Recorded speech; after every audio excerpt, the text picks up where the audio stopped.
மக்களவை தேர்தலில் வெற்றி பெற்ற திமுக மற்றும் கூட்டணி கட்சிகளின் எம்பிக்கள் முதலமைச்சர் மு.க.ஸ்டாலினை சந்தித்து வாழ்த்து பெற்றனர். நடந்து முடிந்த மக்களவை தேர்தலில் தமிழ்நாடு மற்றும் புதுச்சேரியில் உள்ள 40 தொகுதிகளிலும் திமுக தலைமையிலான கூட்டணி வெற்றி வாகை சூடியது. இந்த நிலையில் முதலமைச்சரும் திமுக தலைவருமான மு.க.ஸ்டாலினிடம் வாழ்த்து பெற எம்பிக்கள் அண்ணா அறிவாலயம் வந்தனர். தொண்டர்களும் ஏராளமானோர் குவிந்தனர். அப்போது அண்ணா அறிவாலயத்திற்கு வந்த முதலமைச்சர் மு.க.ஸ்டாலினுக்கு பட்டாசு வெடித்து மலர் தூவியும் உற்சாக வரவேற்பு அளிக்கப்பட்டது.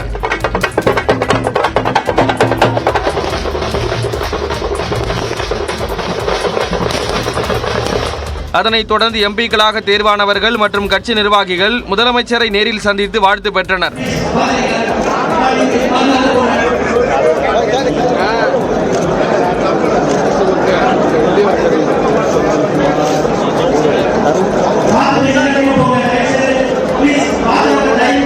திமுக கூட்டணி கட்சிகளை சேர்ந்தவர்களும் முதலமைச்சரிடம் வாழ்த்து பெற்றனர்.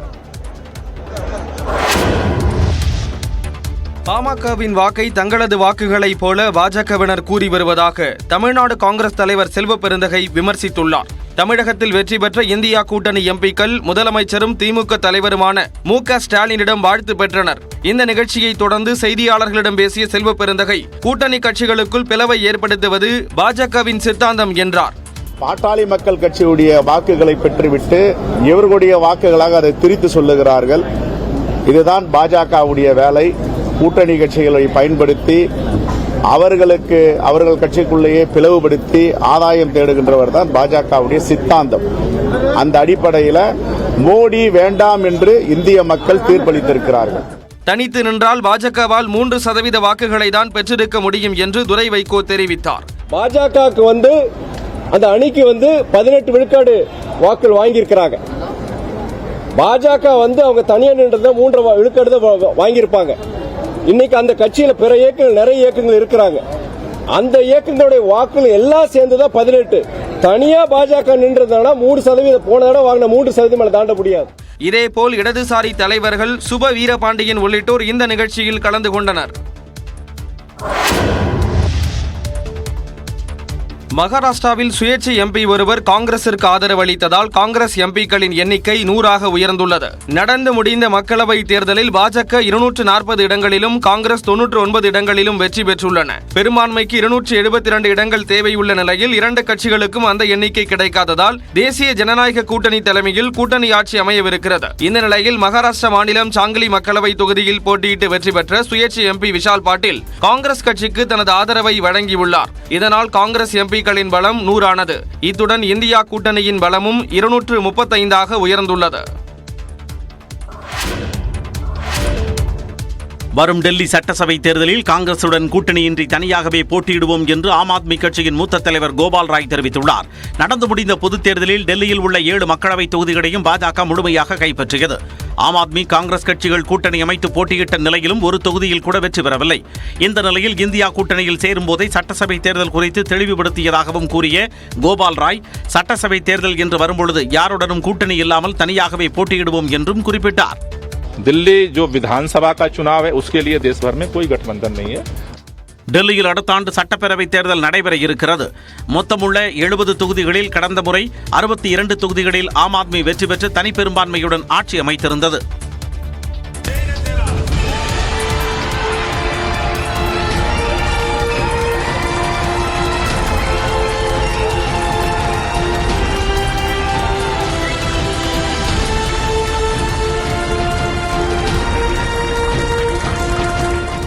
ஆந்திர சட்டப்பேரவையில் வெற்றி பெற்ற நடிகர் பவன் கல்யாண் தனது மூத்த சகோதரர் சிரஞ்சீவி வீட்டிற்கு குடும்பத்துடன் சென்று ஆசி பெற்றார்.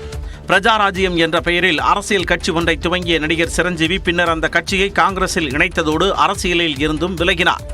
அதே நேரத்தில் அவருடைய சகோதரரான பவன் கல்யாண் ஜனசேனா என்ற பெயரில் அரசியல் கட்சி ஒன்றை துவக்கி நடத்தி வருகிறார். மக்களவை தேர்தலோடு ஆந்திராவில் சட்டப்பேரவை தேர்தலும் நடைபெற்ற நிலையில் தெலுங்கு தேசம் மற்றும் பாஜகவுடன் கூட்டணி அமைத்த பவன் கல்யாண் 21 சட்டப்பேரவை மற்றும் 2 மக்களவை தொகுதிகளில் வெற்றி பெற்றார். பித்தாபுரம் தொகுதியில் போட்டியிட்ட பவன் கல்யாண் 70,000க்கும் மேற்பட்ட வாக்குகள் வித்தியாசத்தில் வெற்றி பெற்றார். இந்த நிலையில் நேற்று ஹைதராபாத்தில் உள்ள தன்னுடைய அண்ணன் சிரஞ்சீவி வீட்டிற்கு குடும்பத்துடன் சென்றார். அங்கு மலர்கள், வண்ண காகிதங்கள் ஆகியவற்றை தூவி பவன் கல்யாணுக்கு பிரம்மாண்ட வரவேற்பு அளிக்கப்பட்டது.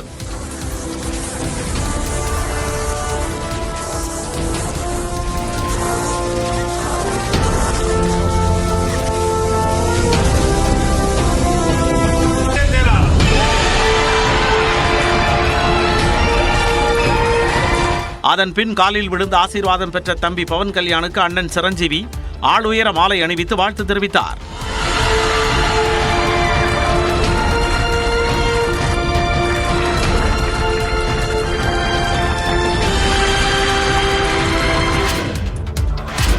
MBBS, BDS உள்ளிட்ட மருத்துவ படிப்புகளில் சேர்வதற்கான இளநிலை நீட் தேர்வில் கட் ஆஃப் மதிப்பெண்கள் குறித்து தேசிய தேர்வு முகமை விளக்கம் அளித்துள்ளது. கடந்த மே 5ஆம் தேதி நாடு முழுவதும் 24 லட்சத்திற்கும் அதிகமானவர்கள் நீட் தேர்வை எழுதியிருந்தனர். இந்நிலையில் நீட் இளநிலை தேர்வில் ஹரியானாவைச் சேர்ந்த ஒரே தேர்வு மையத்தில் இருந்து 6 பேர் முதலிடம் பிடித்தனர். மொத்தம் 67 பேர் முதலிடம் பிடித்துள்ள நிலையில் கட் ஆஃப் மதிப்பெண்கள் ஆண்டுக்காண்டு மாறுபடும் என்று தேசிய தேர்வு முகமை குறிப்பிட்டுள்ளது. அதிகம் பேர் நீட் தேர்வு எழுதுவதால் கட் ஆஃப் மதிப்பெண் இந்த ஆண்டு உயரும் என்று விளக்கம் அளிக்கப்பட்டுள்ளது. NCERTயின் புதிய பாடத்திட்ட புத்தகங்களில் இருந்து கேள்விகள் கேட்கப்பட்டுள்ள நிலையில் பழைய புத்தகங்களில் படித்தவர்களில் சிலருக்கு 5 மதிப்பெண்கள் கருணை அடிப்படையில் அளிக்கப்படுவதாகவும் கூறப்பட்டுள்ளது.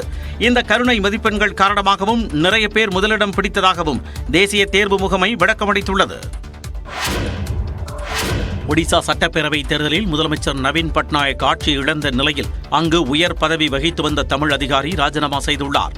ஒடிசாவில் சுமார் 1/4 நூற்றாண்டு காலம் அமைச்சர் பதவி வகித்து வந்த பிஜு ஜனதாதளம் கட்சியின் தலைவர் நவீன் பட்நாயக் அண்மையில் நடந்த தேர்தலில் பாஜகவிடம் ஆட்சியை பறிகொடுத்தார். தனது ராஜினாமா கடிதத்தை ஆளுநரிடம் நவீன் பட்நாயக் கொடுத்துவிட்ட நிலையில் அவரால் சிறப்பு பதவிகளில் நியமிக்கப்பட்ட முன்னாள் IAS அதிகாரிகள் தங்கள் பதவிகளை ராஜினாமா செய்துள்ளனர். குறிப்பாக தமிழ்நாட்டைச் சேர்ந்தவரும் ஓய்வு பெற்ற IAS அதிகாரியுமான பாலகிருஷ்ணன் சிறப்பு திட்டங்கள் துறை முதன்மை ஆலோசகர் பதவியை ராஜினாமா செய்தார்.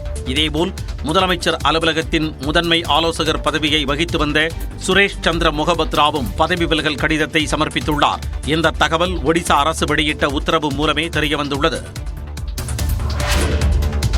பிஸ்கட் மற்றும் தீப்பெட்டி சின்னங்கள் இரண்டும் பார்ப்பதற்கு ஒன்று போலவே இருந்ததால் 14,000 வாக்குகளை பெற்று வியப்பில் ஆழ்த்தியுள்ளார் திருச்சி சுயேட்சை வேட்பாளர் ஒருவர். திருச்சி மக்களவை தொகுதியில் மதிமுகவின் துரை வைகோ தீப்பெட்டி சின்னத்தில் 3,13,000 வாக்குகள் வித்தியாசத்தில் வெற்றி பெற்றார்.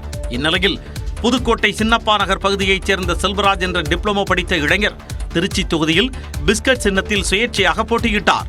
டெபாசிட் தொகையை தவிர வேறு எந்த ஒரு செலவும் செய்யாமலும் பரப்புரையில் ஈடுபடாமலும் செல்வராஜ் பிஸ்கட் சின்னத்தில் 14,796 வாக்குகள் பெற்று கவனத்தை ஈர்த்துள்ளார். இந்த விஷயம் அனைவருக்கும் வியப்பை ஏற்படுத்திய நிலையில் இது தொடர்பாக பேசிய மதிமுக நிர்வாகி ஒருவர் வாக்குப்பதிவு இயந்திரத்தில் பிஸ்கட் மற்றும் தங்களது தீப்பெட்டி சின்னங்கள் பார்ப்பதற்கு ஒன்று போலவே இருந்ததால் வாக்காளர்கள் குழப்பமடைந்து பிஸ்கட் சின்னத்திற்கு வாக்களித்திருக்கலாம் என்று தெரிவித்தார். தமிழ்நாடு சட்ட பல்கலைக்கழகத்தில் 5 ஆண்டு படிப்பில் சேர்வதற்கான தரவரிசை மற்றும் கட் ஆஃப் மதிப்பெண் விவரங்கள் வெளியிடப்பட்டுள்ளன. தமிழ்நாட்டில் டாக்டர் அம்பேத்கர் சட்ட பல்கலைக்கழகத்துடன் இணைவு பெற்ற சீர்மிகு சட்டப்பள்ளி மற்றும் பல்கலைக்கழகத்தின் ஆளுமைக்குட்பட்ட சட்டக் கல்லூரிகளில் 5 ஆண்டு ஒருங்கிணைந்த சட்டப்படிப்பு நடத்தப்படுகிறது. இந்த படிப்புகளில் சேர்வதற்காக மாணவர்கள் விண்ணப்பித்திருந்த நிலையில் பல்கலைக்கழக இணையதளத்தில் தரவரிசை மற்றும் கட் ஆஃப் மதிப்பெண்கள் வெளியிடப்பட்டுள்ளன. அதன்படி சட்டக் கல்லூரிகளில் சேர்வதற்கு பொது பிரிவினருக்கான கட் ஆஃப் மதிப்பெண் 96ஆகவும் பிற்படுத்தப்பட்ட பிரிவினருக்கு 92ஆகவும் மிகவும் பிற்படுத்தப்பட்ட பிரிவினருக்கு 92ஆகவும் நிர்ணயிக்கப்பட்டுள்ளது. தாழ்த்தப்பட்டோருக்கு 91.75ஆகவும் பழங்குடியினருக்கு 88.75ஆகவும் நிர்ணயிக்கப்பட்டுள்ளது. அசல் சான்றிதழ்கள் ஜூன் 8ஆம் தேதி முதல் 12ஆம் தேதி வரை சரிபார்க்கப்பட்டு ஜூன் 15ஆம் தேதி சேர்க்கை கடிதம் வழங்கப்படும் என சட்டப்படிப்பு சேர்க்கை தலைவர் கூறியுள்ளார்.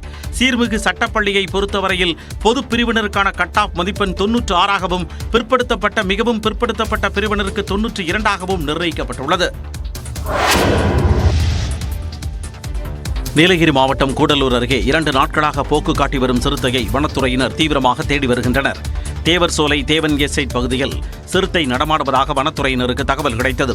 அதன் அடிப்படையில் அங்கு விரைந்த வனத்துறையினர் கடந்த 2 நாட்களாக சிறுத்தையை தேடி வருகின்றனர். சிறுத்தையின் நடமாட்டத்தில் தொய்விருப்பதால் அது காயமடைந்திருக்கலாம் அல்லது வயது முதிர்வாக இருக்கலாம் என்று வனத்துறையினர் சந்தேகிக்கின்றனர். இருப்பினும் தேவர் சோலை தேவன் எஸ்டேட் பகுதியில் வைத்த 2 கூண்டுகளில் இதுவரை சிறுத்தை சிக்கவில்லை. அதே சமயம் வனத்துறையினரின் கண்களுக்கும் சிறுத்தை தென்படவில்லை. ஆனால் எஸ்டேட் பகுதியில் சிறுத்தை நடமாட்டம் இருப்பது உறுதி செய்யப்பட்டதால் பொதுமக்கள் எச்சரிக்கையுடன் இருக்குமாறு வனத்துறையினர் அறிவுறுத்தியுள்ளனர். மேலும் பாதுகாப்பு கவச உடையுடன் வனத்துறையினர் தொடர்ந்து சிறுத்தையை தேடும் பணியில் ஈடுபட்டுள்ளனர்.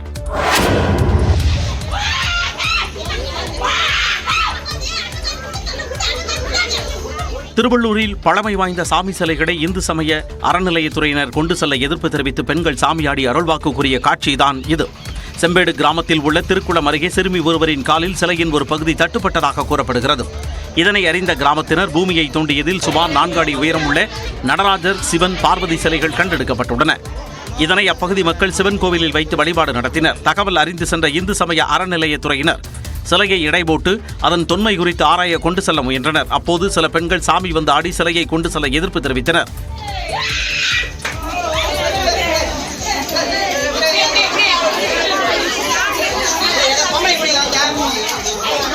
இதனால் சிலையை அங்கேயே அதிகாரிகள் விட்டுச் சென்றனர். 3 சிலைகளையும் சிவன் கோவிலில் வைத்து வழிபட வேண்டும் என்பதே அப்பகுதி மக்களின் கோரிக்கையாகும். அமெரிக்காவின் டெக்சாஸில் நடந்த T20 உலகக்கோப்பை லீக் போட்டியில் பாகிஸ்தானை சூப்பர் ஓவரில் வீழ்த்தி அமெரிக்க அணி த்ரில் வெற்றி பெற்றது. T20 உலகக்கோப்பையின் 11வது லீக் போட்டியில் அமெரிக்கா மற்றும் பாகிஸ்தான் அணிகள் மோதின. டாஸ் வென்ற அமெரிக்க அணி முதலில் பந்து வீசியது. 20 ஓவர்கள் முடிவில் பாகிஸ்தான் அணி 7 விக்கெட்டுகள் இழப்புக்கு 159 ரன்கள் எடுத்தது. பாகிஸ்தானில் அதிகபட்சமாக கேப்டன் பாபர் அசம் 44 ரன்கள் எடுத்தார். பின்னர் 160 ரன்கள் என்ற இலக்குடன் ஆடிய அமெரிக்கா அணியின் கேப்டன் மோனாக் பட்டேல் அரை சதம் அடித்து ஆட்டமிழந்தார். 19வது ஓவரில் வெற்றி வாய்ப்பு பாகிஸ்தானின் பக்கம் இருந்த நிலையில் 20வது ஓவரில் ஆரன் ஜோன்ஸ் சிக்ஸர் பறக்கவிட்டு போட்டியை சமனாக மாற்றினார். இதையடுத்து சூப்பர் ஓவர் முறை கடைபிடிக்கப்பட்ட போது பாகிஸ்தான் வீரர் அமீர் தொடர்ந்து ஒயிட்களாக வீசினார். இதனால் சூப்பர் ஓவரில் அமெரிக்க அணி 18 ரன்கள் எடுத்தது. சூப்பர் ஓவரில் 19 ரன்கள் தேவைப்பட்ட நிலையில் பாகிஸ்தான் அணியால் 13 ரன்கள் மட்டுமே எடுக்க முடிந்தது. இதனால் அமெரிக்க அணி பாகிஸ்தானை 5 ரன்கள் வித்தியாசத்தில் வீழ்த்தி வரலாறு படைத்தது. பாகிஸ்தான் அடுத்து விளையாடும் 3 போட்டிகளிலும் வென்றால் மட்டுமே சூப்பர் 8 செல்ல முடியும். அதே நேரத்தில் அமெரிக்கா இன்னும் 1 வென்றாலே சூப்பர் 8க்கு செல்ல வாய்ப்பு ஏற்பட்டுள்ளது. இதன் காரணமாக ஞாயிறன்று நடைபெறும் இந்தியா பாகிஸ்தான் போட்டி மீது எதிர்பார்ப்பு அதிகரித்துள்ளது.